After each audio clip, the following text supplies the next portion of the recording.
అందరికీ నమస్కారం. Pyramid master అందరికీ ప్రణామాలు. ప్రతిసారి మనం ఎన్నో విషయాలు తెలుసుకుంటూనే ఉన్నాం. ఈరోజు ధర్మ దేవత గురించి తెలుసుకుందాం. ఈ సృష్టి అంతా కూడాను ధర్మ దేవతతో నడిపించబడుతోంది. ధర్మాన్ని తెలుసుకున్న వాళ్ళందరూ కలిసి ధర్మ దేవతగా తయారవుతారు. అధర్మాన్ని కొంతవరకు సహించడం కూడా ఒక ధర్మం కనుక అధర్మాన్ని సహిస్తుంది ధర్మము, అధర్మాన్ని భరిస్తుంది ధర్మము, చివరికి అధర్మాన్ని సవరిస్తుంది ధర్మము, చివరికి ఆ ధర్మము అధర్మాన్ని ధర్మంగా పరిమారుస్తుంది. గుర్తుంచుకోండి, ధర్మదేవత అధర్మాన్ని సహిస్తుంది, అధర్మాన్ని వెంటనే తిరస్కరించదు. కానీ కానీ కానీ అంటుంటుంది. నువ్వు ఎంత చేస్తావు అంత చెయ్యి, కానీ ఒక లిమిట్ తర్వాత ఆ ధర్మదేవత ఏం చేస్తుందంటే చాలు, ఇక చాలు, నీకు శిక్షణ తప్పదు, నువ్వు లయ తప్పుతున్నావు, నువ్వు అతి అధర్మంలో ఉన్నావు కనుక స్టాప్ అంటుంది. ధర్మదేవత తన కాలు పెడుతుంది అక్కడ. ఈ ధర్మదేవత గురించి చక్కటి శ్లోకాలు ఉన్నాయి భగవద్గీతలో. పరిత్రాణాయ సాధూనాం వినాశాయ చ దుష్కృతాం ధర్మ సంస్థాపనార్థాయ సంభవామి యుగే యుగే.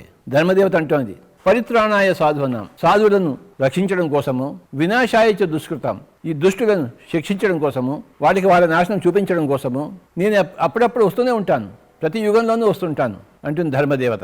సంభవామి యుగే యుగే. ఎందుకు వస్తుంటాను? ధర్మ సంస్థాపనార్థాయ, ధర్మాన్ని తిరిగి ప్రతిష్ఠింపజేయడం కోసం. నేను అప్పుడప్పుడు వస్తుంటాను, ప్రతిరోజు రాను, తీర్పు చెప్పను, కానీ అప్పుడప్పుడు వచ్చి తీర్పు చెప్తాను. అధర్మం మితిమీరిపోయినప్పుడు, ధర్మం క్షీణించినప్పుడు నేను వస్తూనే ఉంటాను. ఎవరయ్యా ధర్మదేవత అంటే government of the world, government of the creation. ఈ సృష్టి అంతా కూడాను ఒక వైట్ బ్రదర్హుడ్ వల్ల, సత్యలోక వాసుల ద్వారా ఇది నడపబడుతోంది, పరిరక్షింపబడుతోంది. ఈ భూలోకం ఎలా ఉందో సత్యలోకం ఎలా ఉంది.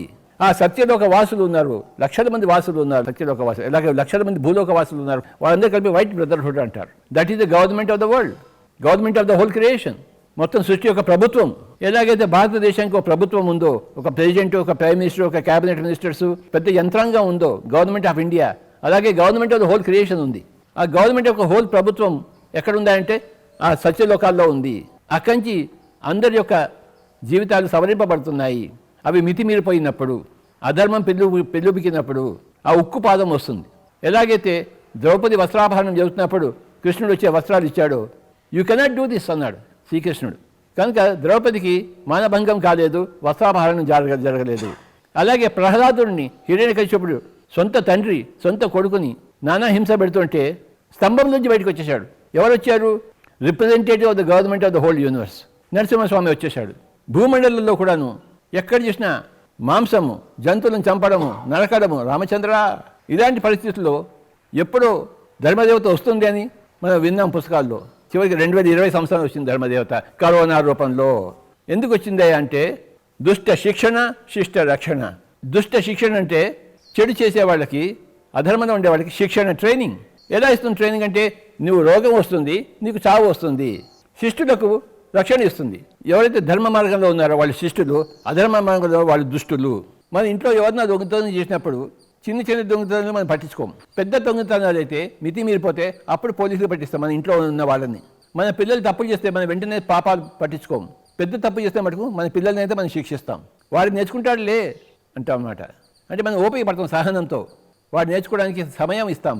అలాగే ధర్మదేవత అధర్మంలో వాడికి సమయం ఇస్తుంది, కానీ కొంత సమయం ఇరిపోయిన తర్వాత తన ఉక్కుపాదం పెట్టి ఇంతకన్నా చేయడానికి వీల్లేదు మీరు అంటుంది ధర్మదేవత. ఈ ధర్మదేవత గురించి కొద్దిగా తెలుసు. ఈ కళ్ళకి పట్టి కట్టు ఉంటుంది, తర్వాత ఒక త్రాసు ఉంటుంది. ఈ రెండింటికి కూడా ఎంతో అర్థం ఉంది. కళ్ళకి పట్టి కట్టడం అంటే అయ్యా నాయన ఈ ఫిజికల్ బాడీకి, ఈ ఫిజికల్ సెన్స్కి సంబంధించింది కాదు ధర్మము. మూడో కన్నుతో చూసేదే ధర్మము. మూడో కన్ను ఎప్పుడు తెరుచుకుంటుంది? 2 కళ్ళతో చూడడం మానేస్తేనే మూడో కన్ను తెరుచుకుంటుంది. కనుక ధర్మం అనేది ఈ 2 నయనాలతో, చర్మచక్షులతో తెలియబడదు, దివ్య చక్షుతో తెలియబడుతుంది అని నేను చెప్పడం కోసమే ధర్మదేవతకి కళ్ళ మీద పట్టి ఉంటుంది. అలాగే త్రాసు ఉంది. ఆ త్రాసులో ఏముంటుంది? నువ్వు ఎంత ధర్మం చేసావు, ఎంత అధర్మం చేసావు, ఎంత మంచి పనులు చేసావు, ఎంత చెడు పనులు చేసావు, దాన్ని బట్టే నీకు తీర్పు ఉంటుంది. నువ్వు ఎంత దుష్టంగా ఉన్నావో అంత నీకు శిక్షణ వస్తుంది, ఎంత నువ్వు శిష్టంగా ఉన్నావో అంత నీకు రక్షణ వస్తుంది, వచ్చి తీరుతుంది. Thank you very much.